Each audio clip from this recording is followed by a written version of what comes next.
So, those of us that joined us early, we were supposed to start our pregame at 7 o'clock, but we had to iron out some tech issues, which we still good to keep ironing these out, but we'll get it there. So, welcome to Into the Abyss, the Cemetery Dance Publications. Kevin Lucia, Thomas McDonough, Dave Jones off screen, Chuck Breyer. And our guest tonight is Paul F. Olson, the author of The Night Prophets and Alexander Song, and Bob Ford. Bob Forbes an Into the Abyss favorite. There's Alexander Song. There's Dead Pennies by Bob Ford. How you guys doing tonight? Doing awesome. Good.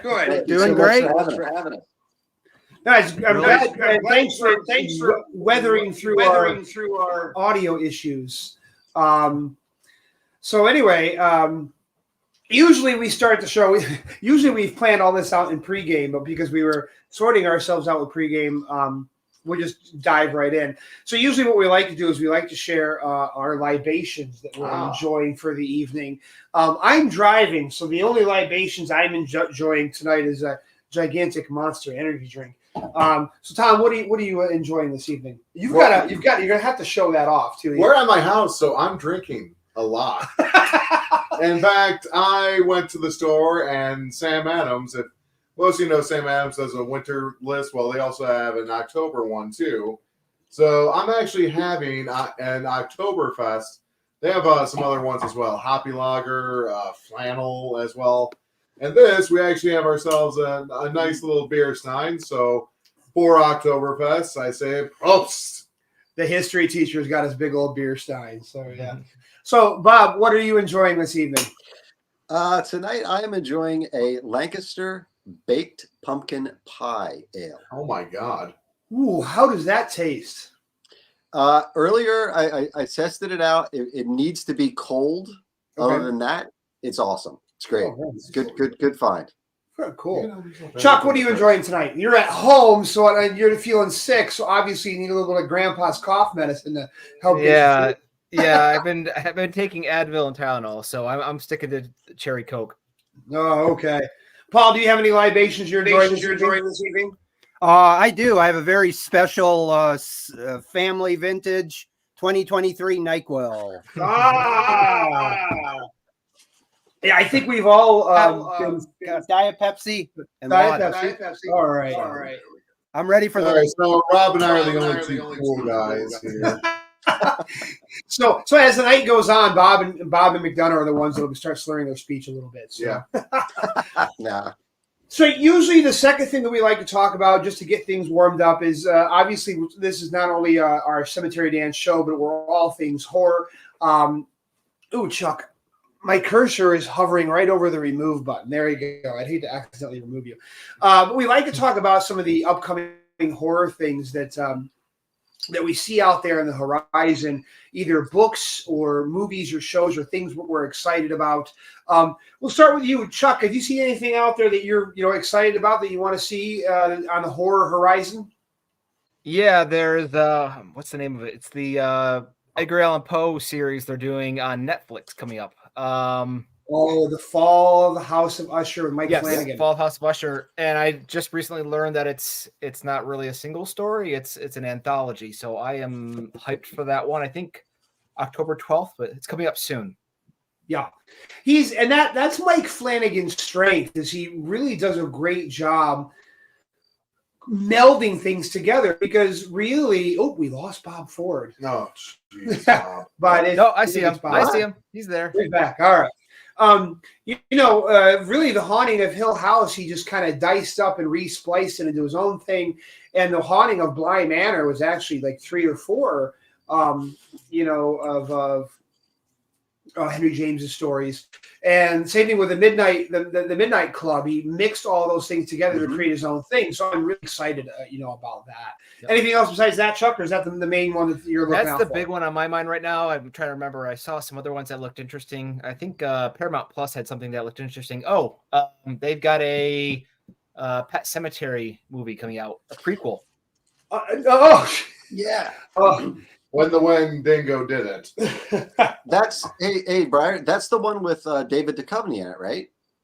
Wait, it's got David Duchovny in it. Now my interest. This isn't a recliner. Yeah, I think. Underneath left. No. In here. Did Briar That's Freeze? that might Pet Cemetery Bloodlines. Oh, That's it. with David Duchovny. I They're think busy he's trying to a- figure out a recliner next to us. It's here. I'm grabbing Dave's dick. Try the right side. There you go. like that. Cemetery is live and uncensored. I promise that's not what's Try happening. the right side. I keep telling Tom that's for the All right. OnlyFans page, but he doesn't ever listen. He's like, let's just You give know they're busting teachers. he's just like, there we let's go. just give the public what they want. So Well, they're busting teachers who are making $10,000 a month. so Chuck, Pet Cemetery Bloodlines. Yep. I feel like there's a movie out there that everyone's talking about right now. It's called You Can't Be Saved or something like that. Mhm. What's the title of that movie? No one's going to say, but it's more looks like sci-fi than anything else. Yeah, but sci-fi could be horror. I mean, look at Aliens. No one will say that. Yeah, but Mr. Strict genre lines over here. it's not being strict. I just said, I want to go to a horror movie. I don't want to see aliens. Aliens are horrific. Well, it depends. I got Take my it- pants take- down and take- the lube's out. Take another drink. Mr. Ford, have you seen anything on the horror horizon that you're looking forward to? That's not Yes. alien porn. I am beyond stoked. No. At first, I was very, very cautious and disappointed. But when I saw the trailer, I am beyond stoked to see The Exorcist. The Believer. Oh yeah. Yeah. Starring And- the original star of the show, Ellen Burstyn. Exactly. And when I saw her come on, and she is the character, she is the Yep. mother of Reagan. And I was like, you know what? Okay, I'm still cautious going in, but I'm cautiously optimistic for that. Very I'm nice. excited about that.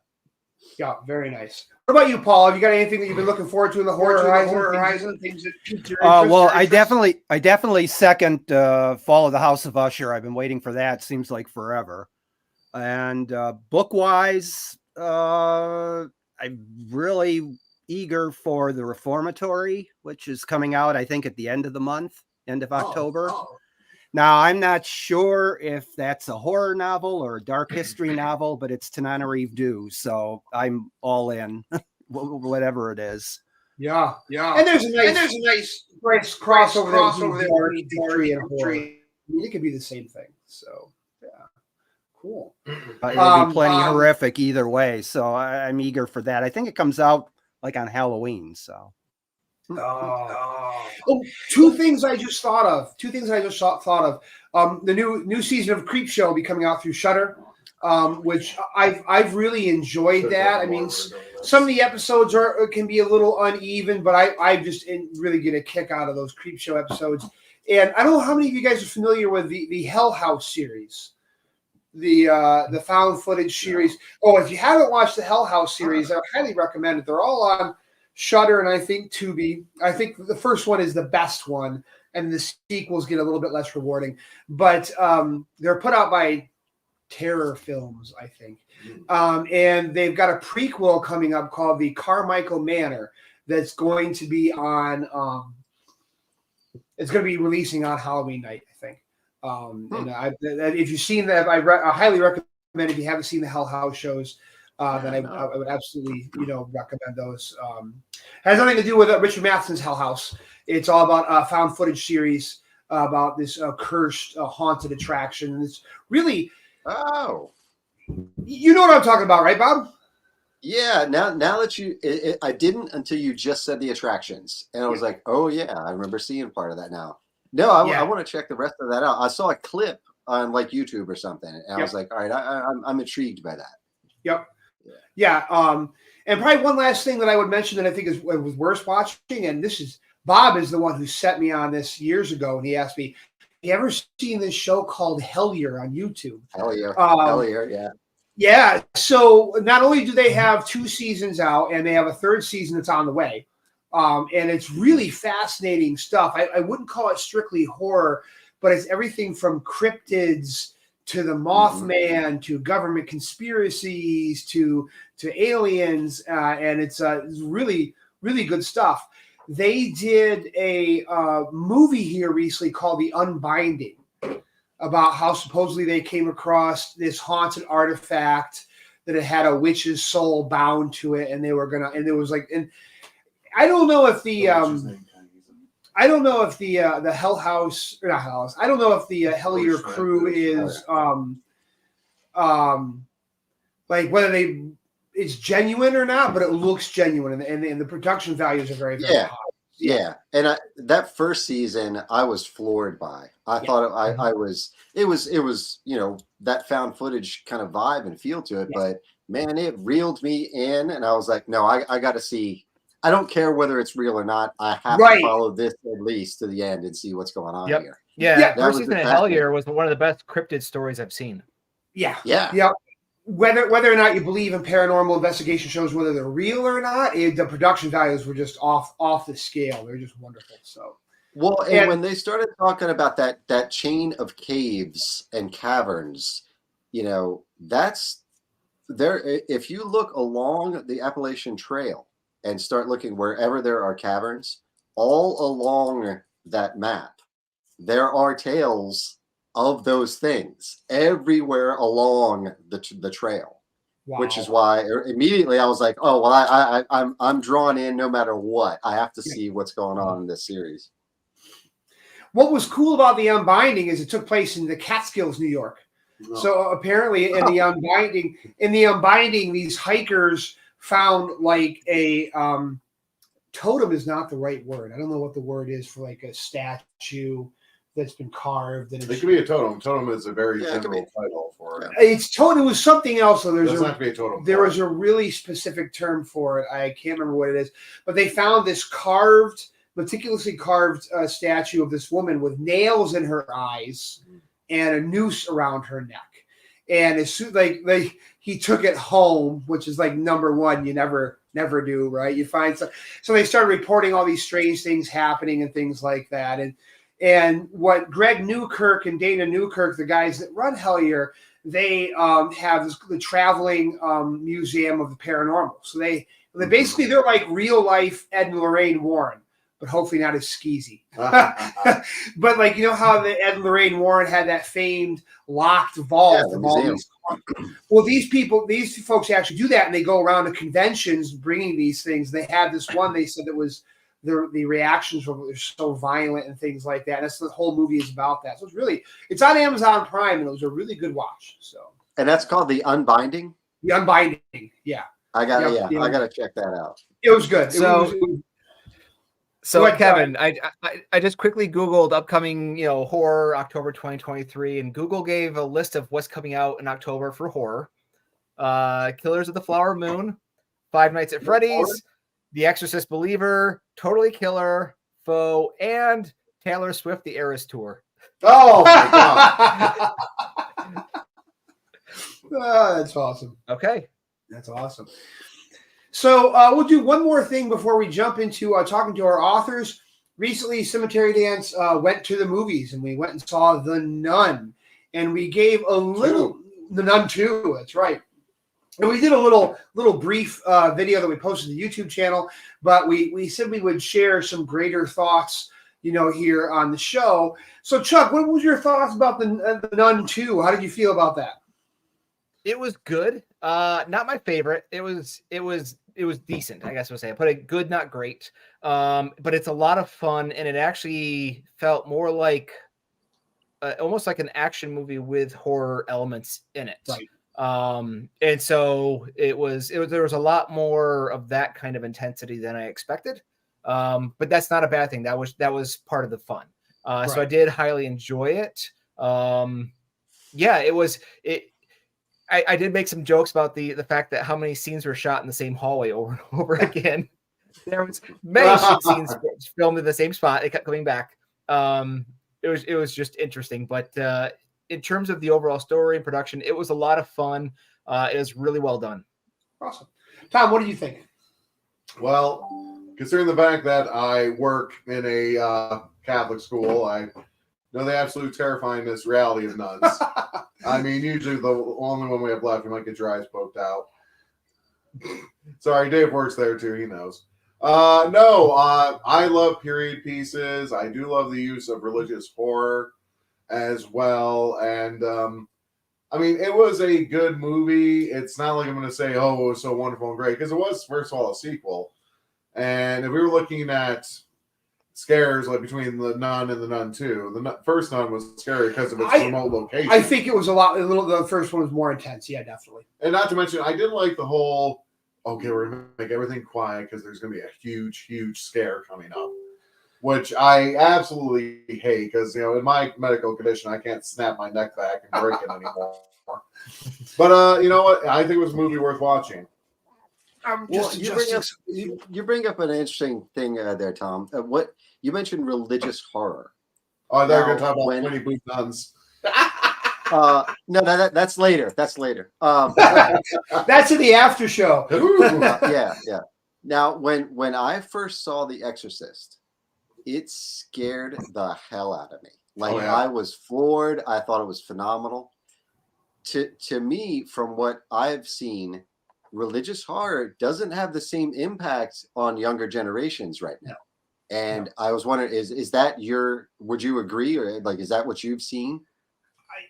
You're out of the religious school. Now teaching in the public sector, so I'm not. Actually, go ahead. I'll say something, and we're gonna have Dave say something because he's got the similar experience. And you teach the APs too, so they're the smarties. I would say this: the kids have more awareness, especially of the Catholic faith. It's the church that actually does exorcism, but with the upcoming Exorcist movie, they're talking about exorcism from all religions, which I really want to see. In terms of the kids actually have to be aware of who is coming for them. Because when I first saw the original Exorcist, I thought it was the devil, Lucifer. No, it's Pazuzu. Pazuzu. And I would love to get a little deeper into it. Do you remember when we saw that movie about the Bronx cop who had to deal with possession? Oh, it had Eric Bana in it. What was it called? It was Eric Bana. Deliver Us from Evil. Deliver Us from Evil. Yeah. What I liked about that is the soldiers who got possessed, it was in Baghdad, which sits on top of Babylon. So I would love to see this concept of digging into the ancient past and demons or gods who existed before the Judeo-Christian God, and maybe they're the demons too. I don't know. I mean, I think the kids would like it. What? Cthulhu. No, I'm not talking about Squidward. But Dave, what do you think? I mean, do you think the kids wouldn't be less afraid of religious horror today? Yeah, I don't have enough experience with what you guys are talking about, directly, of course, but I'd say just a lot of genres in general. It's hard to surprise anybody these days with anything at all. One thing that actually I found every year, I show the movie Schindler's List, and I found I've kind of kept that movie sacred because there's nothing else I can keep sacred. Real horror. But I mean, I will say, without giving away spoilers from The Nun 2, to see a dead altar boy beat down his living mother with an incense burner is quite an experience. I want to go back to what Bob said, even though I'm now apparently teaching the public sector. Because I teach in the public sector, I'm no longer qualified to speak on these things. Bob, I actually have to agree with you. There's not even just kids. I think when you're talking about, and I hate to be like, you millennials and you Gen Z, no. being a Gen X myself, I think that it's very cyclical. I think we go through these cycles where, okay, we're not afraid of spiritual things anymore. We're afraid of Hostel. We're afraid of Saw. We're afraid of the Michael evil Myers. that men do. We're afraid of bodily dismemberment, yes. Right? And I think we go through these cycles where that's what we're really afraid of. But the funny thing is right when we were at the peak of that, and I'm sort of spitballing here, I don't have a timeline. Right when we were at the peak of that, suddenly the Conjuring series roars onto the scene, and look how popular it is. So, and I don't know what the viewer breakdown there is, but I think we go through these cycles where, okay, we're not afraid of spiritual things right now. This is what we're afraid of. But then after we've seen enough of those movies, suddenly you have a fresh movie come out about demon possession or ghosts or something like that. And it kind of, because we haven't seen it in a while, it kind of pokes that primordial, that whole idea. I I do actually have a movie I saw that I'm going to suggest kind of fits that bill, but I want to pass the question to Paul so we don't ramble on, but I'm going to unmute him so that he can chat. Poor Well, you know, I definitely agree with just about everything that's been said, and especially, you know, Bob kicking it off with the when you saw The Exorcist when it first came out, it was absolutely terrifying. And when you eavesdrop on online discussions these days of people talking about seeing that movie, they tend to ridicule it, laugh at it, and it just doesn't seem to have the power for younger moviegoers today. So, and you know, I suppose Kevin, you would have a lot more insight in this than I, but you know, there's a lessening of religious awe across the population, and respect for religion, and interest in religion. And so if you don't feel that fear and that awe and that respect when you contemplate the great mysteries and the hereafter, then, you know, a religious horror movie is probably not apt to scare you a whole lot. You might get some good jump scares, and that's about it. Yeah. This is actually a perfect area to kick it right over to Paul. Actually, entirely, if we're talking about religious horror, I don't know if we necessarily call the Night Prophets religious horror, but I still think that it's as far as a vampire novel and how you intertwined all of that with United Ministries and things like that, which is the huge global missionary church organization in your novel. This seems like the perfect segue for us to jump in and for you to tell us a little bit about the Night Prophets and your background to writing it, you know, and what it's about. So why don't you go ahead and tell us about that? Well, it's been so long since I wrote it that, you know, I wrote it in the mid 80s originally, and it's hard to remember what was going on back then, except that I have talked about it so much over the years when different editions of the book have appeared, and I've written about it quite a bit. So whether it's 100% true or not, I've certainly created a mythology behind the book in my own mind. Yeah, they're definitely, it's not, I don't think it is a religious horror novel, although religion is the setting and the background and the context of the story. I really wanted to write a vampire novel, and looked for a unique way to do that, and hit on religion. And of course, in the mid 1980s, you know, it was the televangelists. That was the era of the televangelist. You know, it was Jimmy Swaggart and Jerry Falwell and Rex Humbard and Ernest Angley and you know, you name it. And when you turned on the TV at 11 o'clock at night, instead of infomercials for Ginsu knives and Popeil pocket fishermen, you were apt to come across a televangelist promising salvation for a couple of bucks. And of course, a lot of those televangelists got in a lot of trouble. Jim and Tammy Faye, and just for starters. And that made an interesting background to me for a story of vampirism. And you know, it's a pretty ham-fisted, blatant symbolism of you know, a religious movement sucking the blood from its the financial lifeblood from its followers. And what if they were sucking the actual blood from their followers? So, and I had a great amount of fun creating that religious movement, and trying to make it just different enough from the real televangelists at the time, from Jim and Tammy Faye and Jerry Falwell. And so everything that people criticize them for, I tried to make Universal Ministries in my book take the opposite approach, so that it would explain how they were able to draw in so many followers.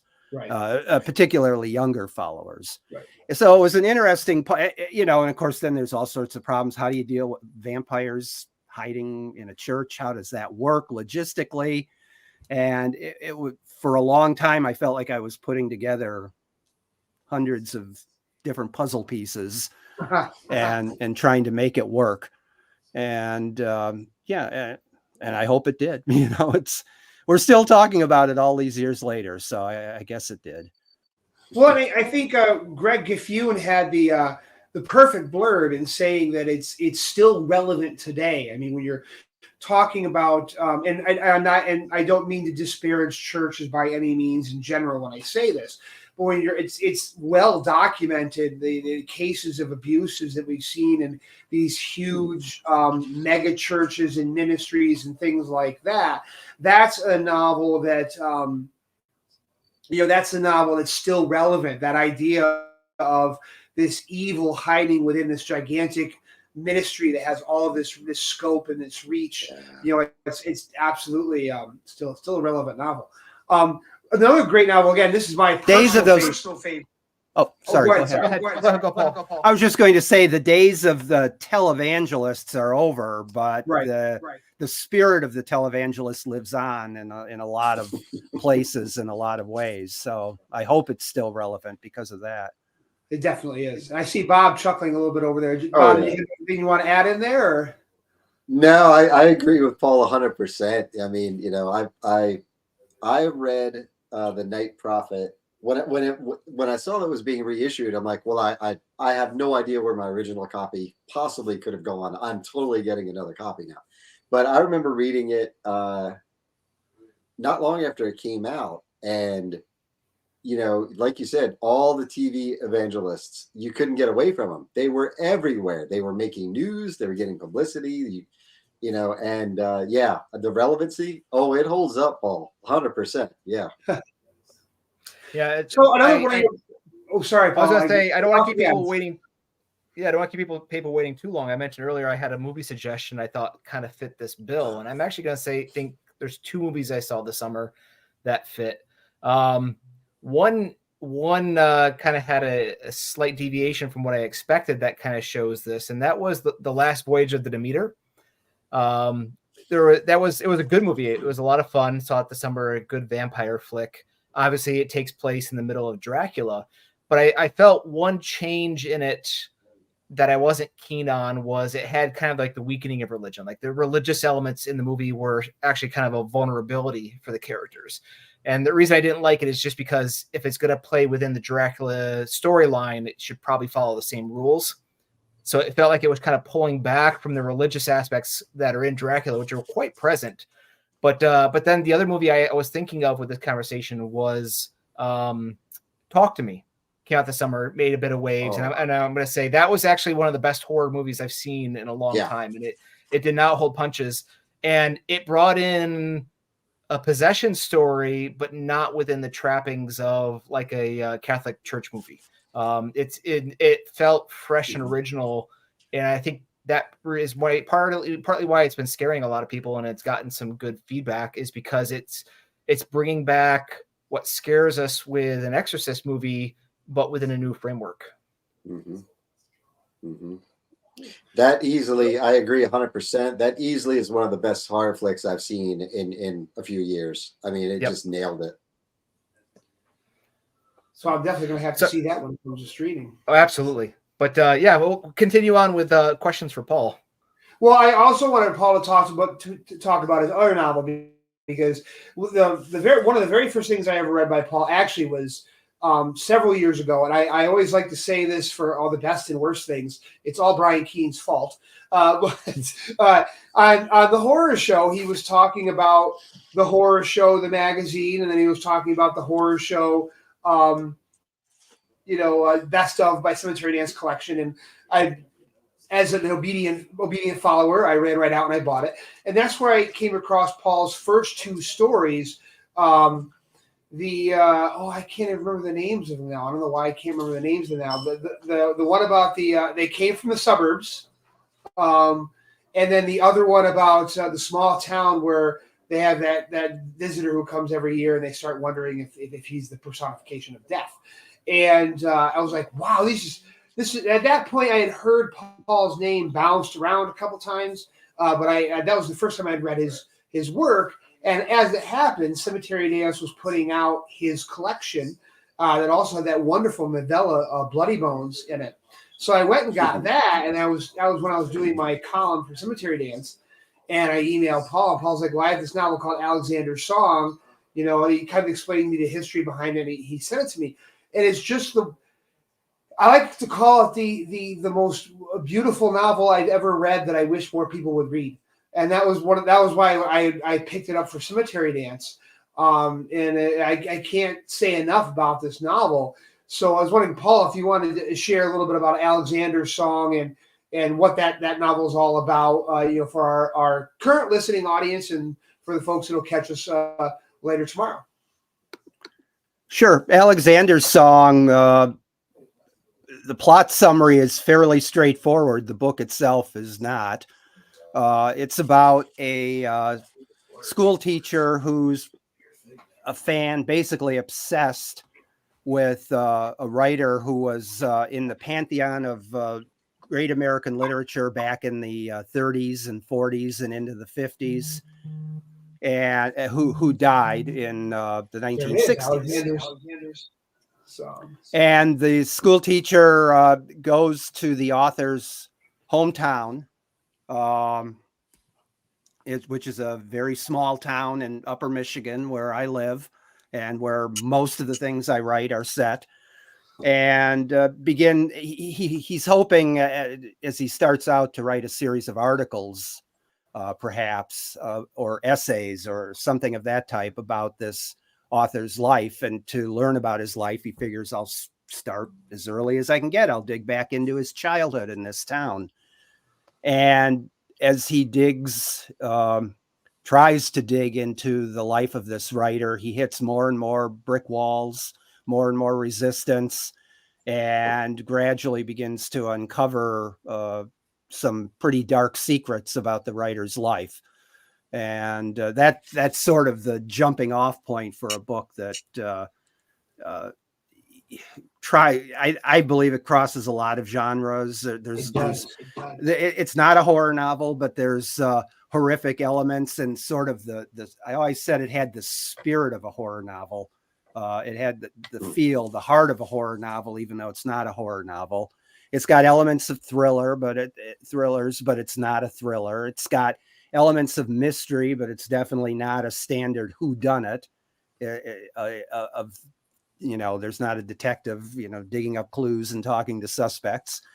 And it's got a lot of elements of just mainstream literature. So largely because of that, when I wrote the book originally many, many years ago, thinking it was going to be my big breakthrough book that was going to catapult me beyond the horror genre and onto into the world of mainstream bestsellers success, instead it just about ended my career, because for years all I heard was that everybody who read it loved it and nobody would publish it. It was too big, would have been too expensive to publish.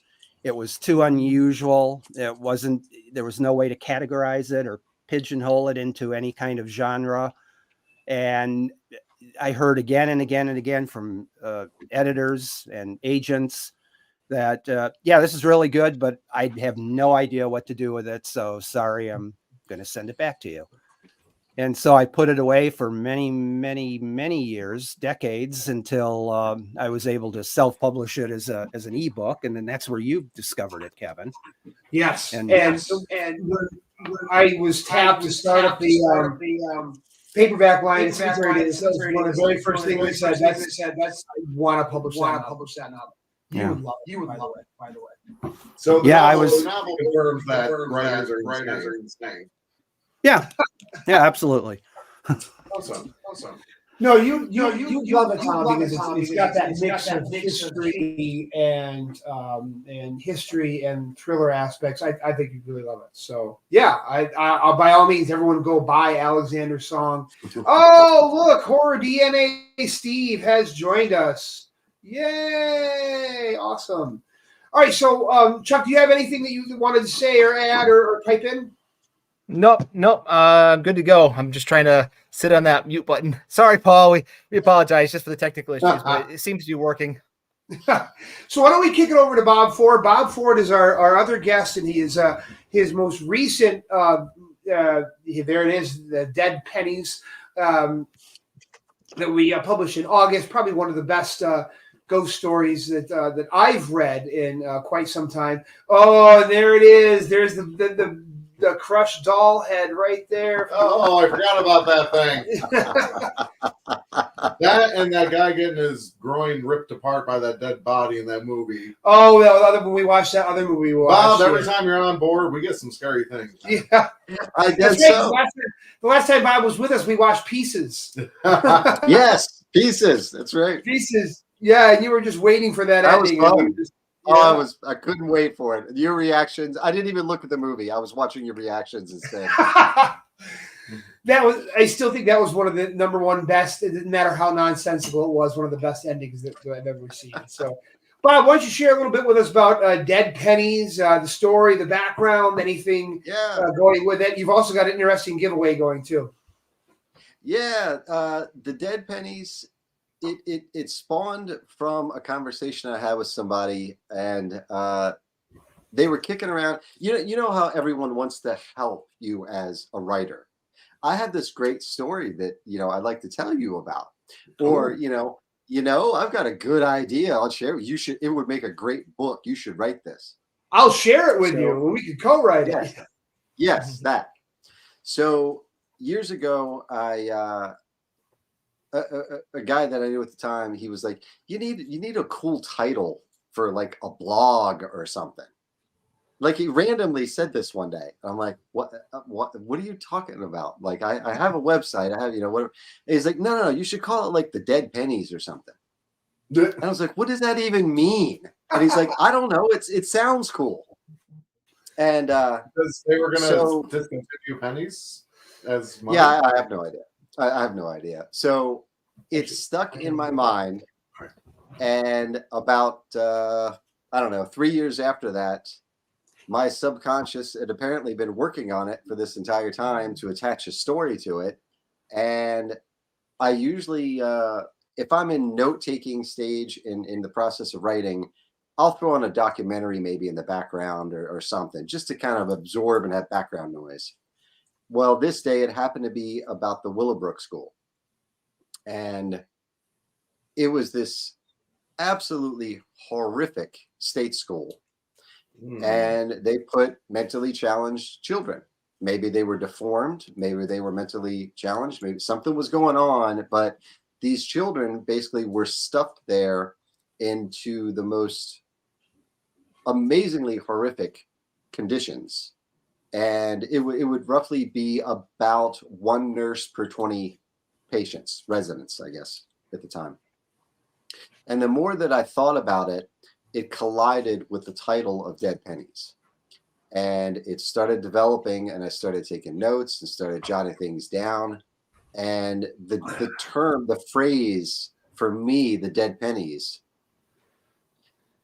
so many of us, when we were younger, some of us would go sit pennies on train tracks, let the train run over them. So you got this long flattened penny, or whatever.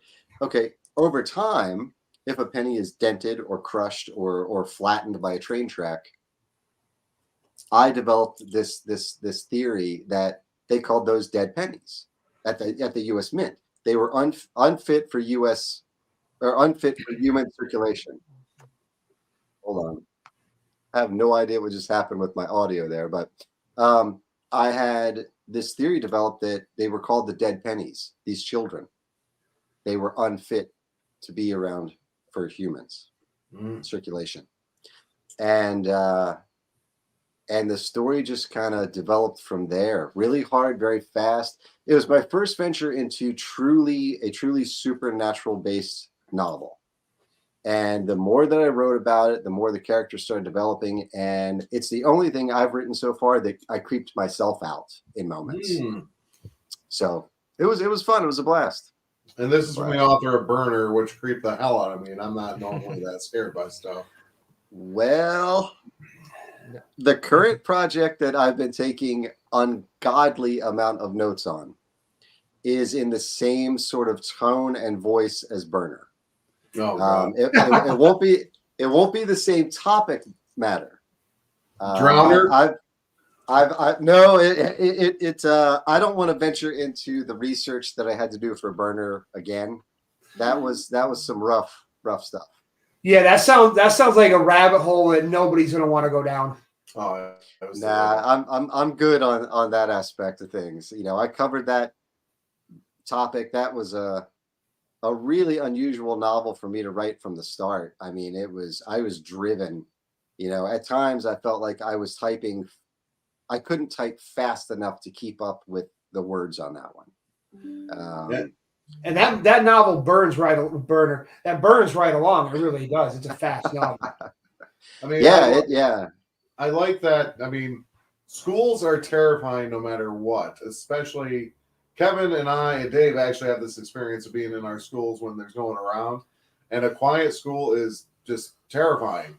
But then what you brought up about how it's basically a state home, and I think it wasn't until the 1990s where they started taking mental health more seriously, so they seem more terrifying. Like it does sound like this is getting close to. I know of this movie. I never saw it because I'm petrified of it. Called The Boys of St. Vincent, and it just dealt with orphan boys in New Brunswick who were being just sexually and physically abused by brothers of a Christian school because they were just the ones no one wanted, and that actually sounds terrifying. Thanks, Bob. Now I'm going to be scared. Happy to help. Brad Pitt. Sleepers. Yeah, that was an intense. Sleepers. Yeah, Lorenzo Carcaterra. Yeah. So I like how Bob, you're in this case. You're doing a back. Well, when we say past, to us it's not the past, but it is. Again, it's not until the 1990s where they started taking these things more seriously with mental health, reform schools, all that stuff, and just what people had to go through back then. Mm-hmm. Absolutely. So why don't you tell us a little bit about your nifty little giveaway? Has that been completed yet, or is that still in the run? No. The names will be announced tomorrow. Well, I showed you. I've got 4 of these little guys, these little ornaments, and they are the. This will really make sense after people read it. A doll head with its face chewed off, and then the grand prize is a custom decorated box with the dead pennies on it, and we've got some character names going on through here. Nice. So, Dave, have you ever wondered why Kevin was so dark at times? I get it now. It's true. Yeah, we've got a little ornament in there too, but yeah, no, it was a blast. It was a blast to write. It was a the reactions from people have been great, and no, I'm stoked for it. Could be happier to be published with Cemetery Dance, and it's been a great process from the start. I got to tell you, I couldn't stop thinking about when especially when Ben Baldwin came up with the cover art. Do you remember that one story you told us about? I don't know what it was. It was a thrift store or something like that, and you went out behind the thrift store and it had all these doll parts nailed up on trees and stuff. Man. That is no, I remember the story. It's a candy shop coming from York toward the Gettysburg area. Okay. It is a candy shop called Mr. Ed's. And it's been there. It has been there forever. It burned down and they rebuilt it. And it is, there's a huge elephant out front, the statue, but the little forest that is outside the candy shop, yes, there are doll parts, doll heads. It is like a haunted little forest. And it's only dolls in Mexico City that it's close to that. But they have every candy on the planet that you can, if there's ever any candy that you look at, you're like, wow, you know what? I haven't seen that in like 20 years. No, they have it. They've got it in the corner somewhere. It's everything on the planet. It's an awesome place, but it's creepy. It's a little insidious when you think about it. You're wondering, is this like the the gingerbread house that's luring the kids into, just go out back. There's a special prize out in the woods. A little bit. Well, the sketchy thing is it's really close to a state park. Yeah, you could go missing there and you would never be heard from ever again.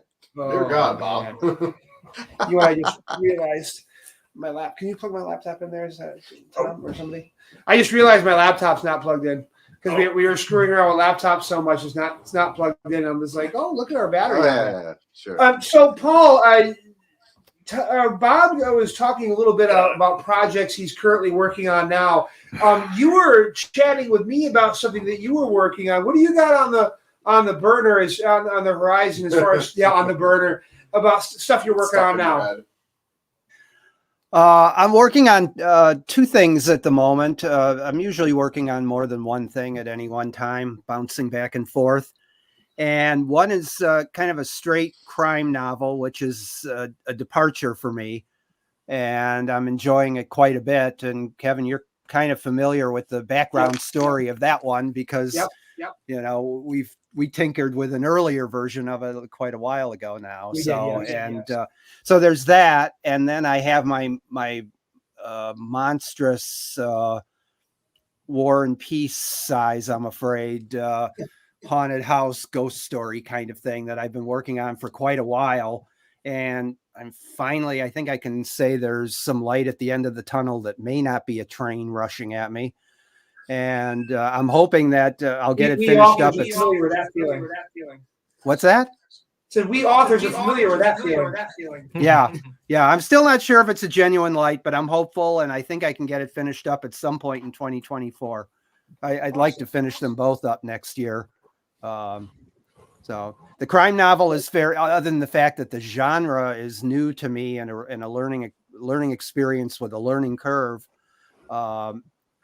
It's rather straightforward and, kind of glumps along under its own power. The haunted house ghost story book doesn't have its own power, really. I got to keep lifting it up and kicking it around a little bit. So, but it's, like I said, I have hope. I'm definitely looking forward to the haunted house one. That's my jam right there. That is. So, Chuck, you've been awful quiet tonight. Plus, your screen has just been frozen on you doing this the entire. You've been playing with that. I can see that. But what perpetually? You look very thoughtful. Yeah. I'm deep in thought. I mean, at least it froze there instead of me picking my nose or something. That's all I have to say. So, Chuck, did you have anything that you wanted to pick Bob or Paul's brains on? Not literally, because we're not zombies. Yeah, no, I guess maybe a question I'd ask is they've both been writing for a while. Just maybe thoughts on what's really changed in recent years with the horror genre and horror writing, or where they think things are going. I guess since he's unmuted, I'll throw that question to Bob first. Of just thoughts on where things have come or where they're headed. Well, I think Kevin, you had mentioned earlier about we were talking about religious horror, about things going in cycles.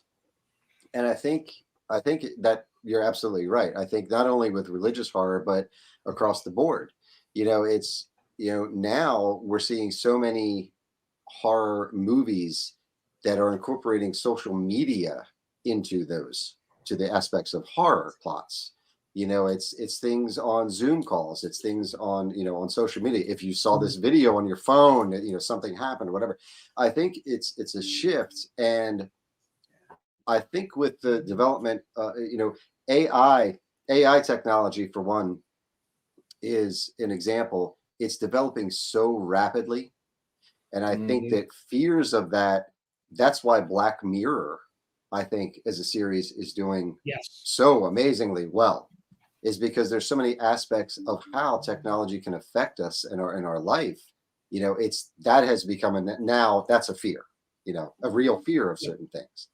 And I think, I don't know, I think it just goes in cycles. I mean, when I was young, it was, okay, well, there was the Cold War, that was a fear, I was a little bit, it was a little bit before, my time, but they were doing, students used to do bomb drills and get under the desks in school, the schools that I went to, they still had the bomb shelters, you know, in the basement of the school. You know, kids today look at that, and that means nothing really to them. Right. You know, they might raise an eyebrow and ask what that is, but to them, there's not that real fear. So I think the shift is, you know, and Tom, you mentioned earlier, you know, jump scares and things like that. Yeah, they're fun for a moment, and then it's gone. That's past. But that real underlying current of true constant fear of something, that's shifted. And I think maybe that it's shifting so quickly, it's hard to put a finger on the pulse of what that actually is. Yes. At times, you know, I think that's what I've seen as far as a change in the fear and what hits people's nerves. And, you know, with Burner, I scrapped all of that and I just went back to, this is human horror. This is the evil that men do. And you could read about this in tomorrow's newspaper or hear it on the news and go, yeah, okay, that's 100% believable. That's right. Repulsive and unbelievable, but that's believable. I think that's where we're coming back to. But that's why it's so great and to see breakthroughs like Talk to Me, which is a fresh take on the possession, you know, like CW said, and it's a new story on things. And it's like, okay, this hits the mark. That was so unbelievably pleasing to see that movie and finish and go, somebody can still do it. Somebody can still pull it out. That's great. You know. I guess okay. So Paul, I'll throw the same question at Paul. Yeah. Well, after that wonderful response from Bob, I feel like I should just shut my mouth and go home because no. That was brilliant stuff. I definitely agree, you know, on the cyclical nature of everything. I'm currently answering some questions for a interview for a website, and one of the questions asked if I thought vampires would ever come back to their former popularity. And it's like, well, heck, I don't know for sure, but I feel pretty confident that yes, they will, because everything just goes around and around and around again. So something will come along, a movie, a best-selling novel, and it'll kick off the trend all over again, and we'll be off to the races. And it's that way with everything.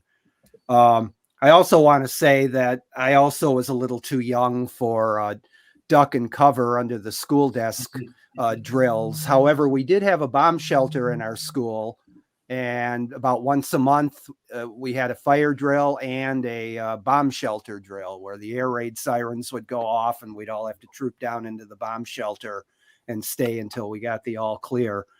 And if you were a kid in the 50s or 60s, in my case, you got used to seeing those 3 triangle fallout shelter signs everywhere.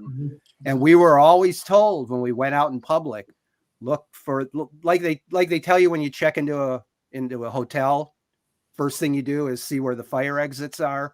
We were always told the first thing you do when you're at the shopping center or the movies or wherever you are at school, find out where the bomb shelter is so that you can get there quickly when you need it. So growing up with that kind of fear, I don't know, but it definitely leaves a mark for sure.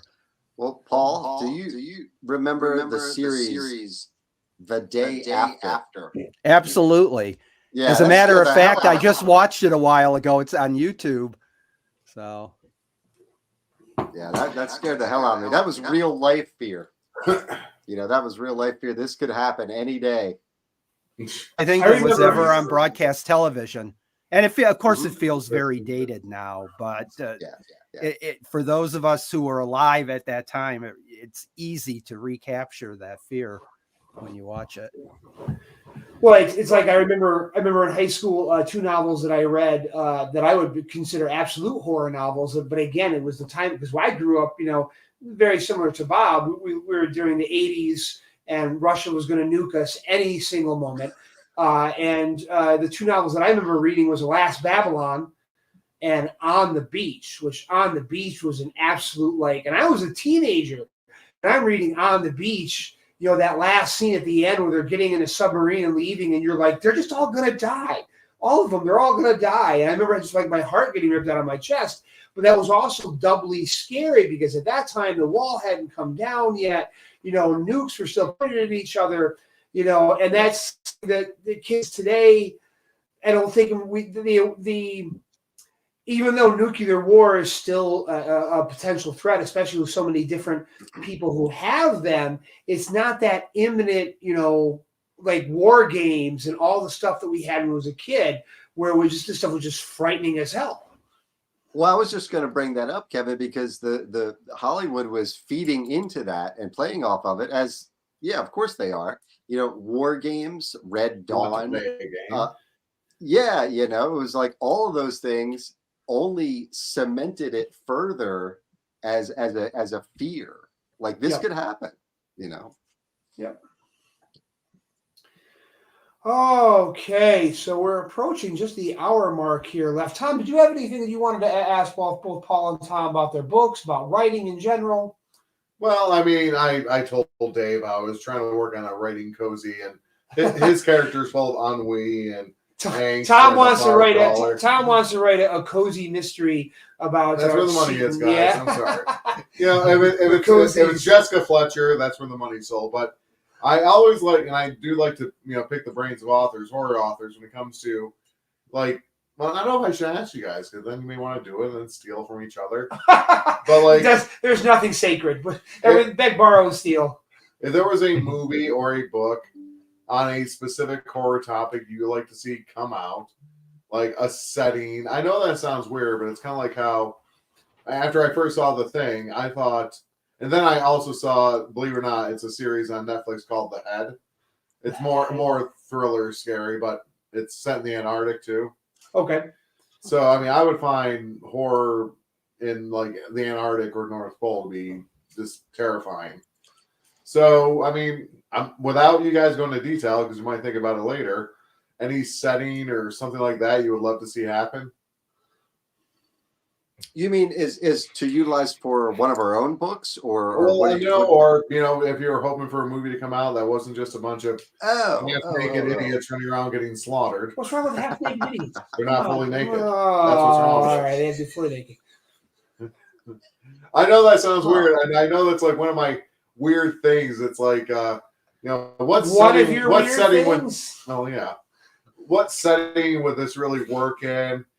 Should we have more suburban horror, more rural horror, more urban horror? Like when the last Scream movie came out, it was kind of surprising they set it in New York City. In New York City, yeah. I mean, so so Tom's convoluted question is, what would you like to see either as a setting in particular for horror that maybe hasn't been done, or? I don't know. Okay, I'll tell you what appeals to me is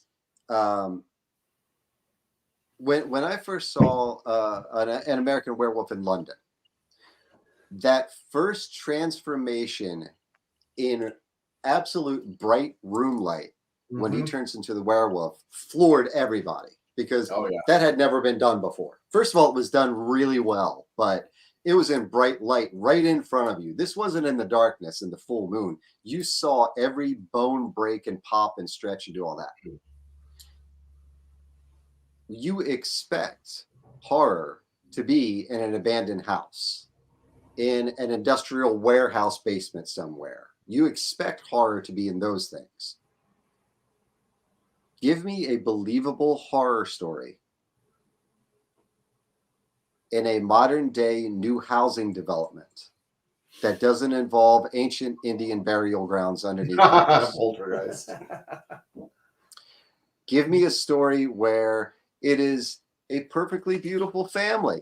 They're the picture perfect family, and everyone thinks they're the picture perfect family, except they are not at all in any way, shape, or form. Stay away from the ghost side of hauntings on that and give me something like that. And again, it's one of those things that, to me, if I can read about it in the morning news and go, wow, that's unbelievably horrific, but yeah, I can believe that. That's the kind of impact. That's the kind of thing that's going to impact me right now. Paul and Chuck are writing notes down. You know what you made me think of? yes, there is something in my to be written pile that would qualify. So. Sure it is. Bob, it made me think of. Did you ever see the movie Vivarium? Was it Vivarium? Vivarium. Loved it. Yeah, Vivarium. right. That's what Loved you're it. talking about with Jeffrey Jesse Eisenberg. That was Yeah. that was nerve wracking. That movie was. Yeah, it was great. That kept me on the edge of my seat the whole time, wondering what the hell was going on. I loved it. Yep. Thought it was great. Yep. Paul, how about you? I can't think of anything in particular setting wise. I've always been a quiet horror guy, and I'd like to see, generally speaking, more quiet horror. I think we again, cyclical, but I feel that we're wandering farther and farther away from the quiet horror that we think of with like Charlie Grant and that sort of thing. And I would like to see some sort of shift in that direction, I think. As far as the question about urban and rural and things, I lived through that transition once. When I was starting out in the 70s, everything was rural horror. Right. And folk horror, Harvest Home, and then Stephen King came along with everything being set in a small town in Maine, and so rural horror was where it was at, and then things started the transition towards splatterpunk, and everything started to become more urban, and in fact, the transition was so sharp and definite that my editing partner, the late David Silva, and I were working on an anthology project, and we ditched it. We threw out our proposal and did a proposal for a anthology of urban horror. So because it was a major shift, and we wanted to catch a wave for a change instead of being behind the curve all the time. And we did get the book published. That was Dead End City Limits was the name of that anthology, and so I lived through that once, and I don't think it matters so much. It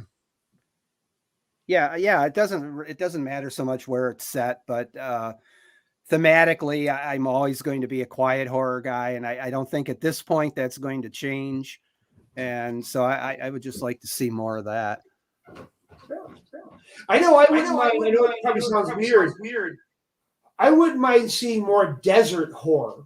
I know a couple years ago we drove cross country to Arizona, and when we got out there to like New Mexico, we were driving through those deserts, and I was just thinking to myself, man, it's desolate out here, and it's like I always used to see in the Hollywood movies, someone living in a little trailer in the middle of the desert. I'm like, is that really real? And they were driving through New Mexico, and I'm like, sure enough, there's these little trailers just out in the middle of this wide spread of desert. And there's one really good one that the title doesn't make it sound like it'd be very good. I think it's called Head Count, and it's a really great film about this mythical creature that it adopts your likeness before it, like right after it knocks you off. It adopts your likeness and then works its way through a group, and it was knocking off these group of kids one by one, and it would turn out to be a remarkably tense movie, and it being in that setting, that desert horror. There's another movie which you've probably seen, The Endless, by the and I like that setting out there in the desert, because everything just seems so, and the fact that was very much cosmic horror, but it wasn't a New England coastal, or it wasn't it was in the desert, and the desert itself just seems so, in a way, big and alien. I'd love to see more of that. I would. Yeah. I'm thinking about more urban horror, and I mean, we already seen, like, in fact, the Saw series made industrial wasteland horror a big thing already, so it's kind of like if you're in Detroit. But no, if it's, I mean, I have to say like Manhattan or Los Angeles or some major city where this sort of thing's just not supposed to happen, and there could be safety all over, but at the same time, there's no safety. Tom, have you seen Barbarian? I've heard of it. I've not I seen haven't it seen yet. that yet. Oh, guys, Yeah. you need to watch that. 100%, Okay. you need to watch that. All When right. you and here's what made me thought of it, because you mentioned Detroit, and these things shouldn't happen here. Whatever. Watch Barbarian. Don't read anything about it. Go in completely blind on it. Correct. Chuck, the man of the thinker pose. Is there a setting of horror that you haven't seen yet, or you would like to see more of? That's his author picture. As it is, Yeah, this is that's new the author picture. No, I'd love to see more of. I've mentioned before. I love cryptid horror. I love legends, myths, things that kind of get on the edge of fantasy and in reality. I'd love to see that done at other locations around the world. Just an example, get a high budget Manananggal horror film set in the Philippines or something like that. There's so many rich stories from around the world. I'd love to see the stories of those cultures done with a good Hollywood-sized budget.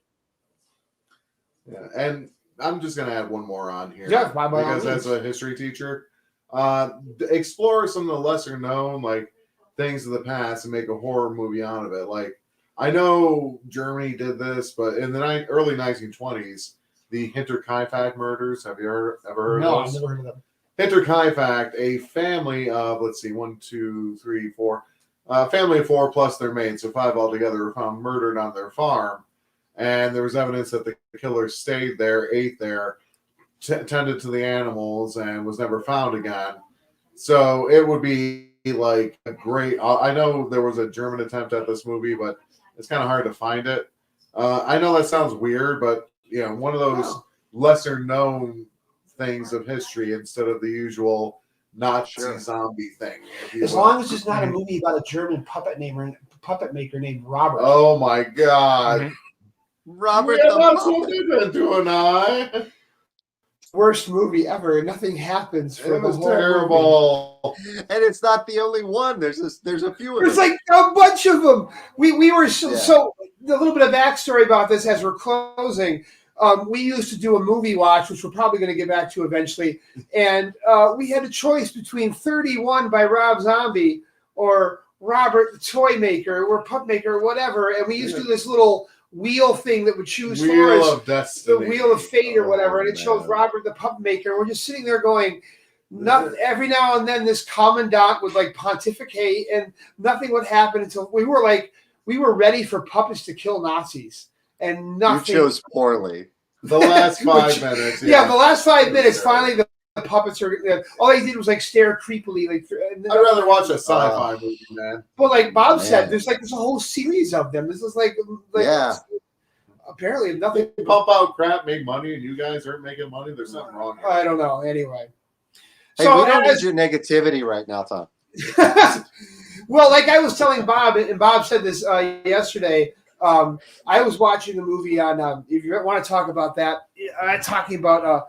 I would love to. I don't know about you guys.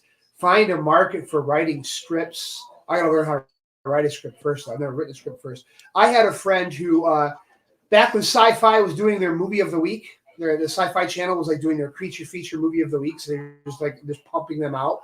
I had a friend who just cold called, basically cold emailed Sci-Fi, like one of the producers, and said, "I'm a screenwriter. I write them." So he got a chance to write 3 different sci-fi movies, and I watched one last night called Snakehead Swamp, which is on Tubi, and it's actually really pretty good. And he said that writing for sci-fi was an interesting enterprise because you didn't really so much pitch the story. They just gave you a list of these outlandish titles, and you picked the title and then pitched the story, wrote the story for that title. Like he wrote a movie for them called Ozark Sharks. During the shark craze, when it was like Sharknado and Sharknado 2, Ozark Sharks he wrote for the Sci-Fi Channel. So I'd be more than happy, and I don't know how many people know 100%. this. I don't know how many people know this, but Ron Malfi. Is this a secret, Bob? Should we not be saying this on the show? Say it. Do you know Ron Malfi?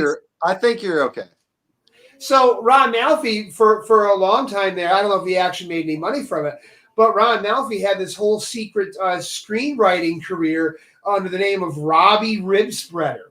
Ooh, Robbie Ribspreader, and he was writing these super gory, slashy like scripts. And I was thinking to myself, this would not be a bad gig. I mean, I love teaching, but like if I could find a way into writing these, like Snakehead Swamp, it had some pretty dodgy CGI, and there's a little bad acting here and there. But it's the type of movie I'd be like, I'd own it. I wrote that crappy movie for $2,000. I'd be pimping the heck out of that. So I don't know about you guys, but I would love to find my way into I would do that in a heartbeat, 100%. Yep. Just the title, and then you come up with everything else. Oh, absolutely, 100%. Yeah. Throw the question to Paul and see if he's ever thought of doing those kind of TV series or movies. Sure. It's always been one of those bucket list kind of things. And I agree. Absolutely. What could be better than getting just a list of outlandish titles and getting to go through and pick 2 or 3 that you wanted to do? I can't imagine anything that would be much more fun than that. Depending on how much oversight and meddling there was later, but I'm guessing there probably wasn't much. And my friend said it was all budgetary. Like when he was writing the script, the movie opened with a voodoo guy casting a voodoo spell, and he wanted an old, decrepit Southern plantation mansion. And then the script writing notes were like, "Make it a shack. We can't afford the mansion." So it was little things like that. But yeah, I highly recommend it. Snakehead Swamp, written by Greg Mitchell. It's on Tubi. Go watch it. It's a little bit of whiskey helps, but it's a lot of fun. It captures that. Like, I don't know if you remember when sci-fi was pumping those movies out when they first discovered CGI effects. It captures that period very well. And it's not a bad movie. Would you be willing to do a screenwriter for a Chuck Tingle movie? Oh, I would write a Chuck Tingle movie in a heartbeat. In an absolute heartbeat. Oh, yeah. I'd ghostwrite a Chuck Tingle novel. 100%. So, Chuck, Tom, do we have any final questions, comments for our guests this evening? No, Paul, Bob, I'd just like to thank you for coming on and weathering our audio troubles, which apparently were all Paul's fault to begin with. It happens. That's no, okay. Thank you guys for having us. It was excellent having you, and Chuck is still rocking the thinker pose there. Still thinking. I will say, Bob, will you be with us at Halloween Scares in Wilkes-Barre this year? 100%. Yeah, all right. Life's been crazy, but I'm stoked. Can't wait for it. Okay, awesome. I sent you a message. Bring some books, and we'll get you in there. Awesome. Will do. Well, for our viewers later on this week who will be watching this on YouTube, make sure you go out and get The Dead Pennies by Bob Ford, and also get anything else by Bob Ford. Also go out and get Alexander's Song and the Night Prophets by Paul S. Olson, but also grab his collection through Crystal Lake called Whispered Echoes. It's a wonderful collection. Thanks for everyone for joining us, and we'll be here in another month with hopefully we'll figure out our tech. It's not really your fault, Paul. It's what it is. It's the StreamYard curse. So we'll see who it strikes next time. It's completely your fault. We'll let's give Paul a chance to say his goodbye. Goodbye. Okay. All right. No, guys, I really appreciate the chance to be here tonight. It was a lot of fun, and I owe Cemetery Dance a lot for the way that Rich and all the guys have supported me over the years for a lot of years. And so I'm just delighted to be here. And I'm sorry I caused so many problems for everybody. No, like I said, next time there will be something else. So, but that'll be Kevin's fault. So anyway, what's our closing model?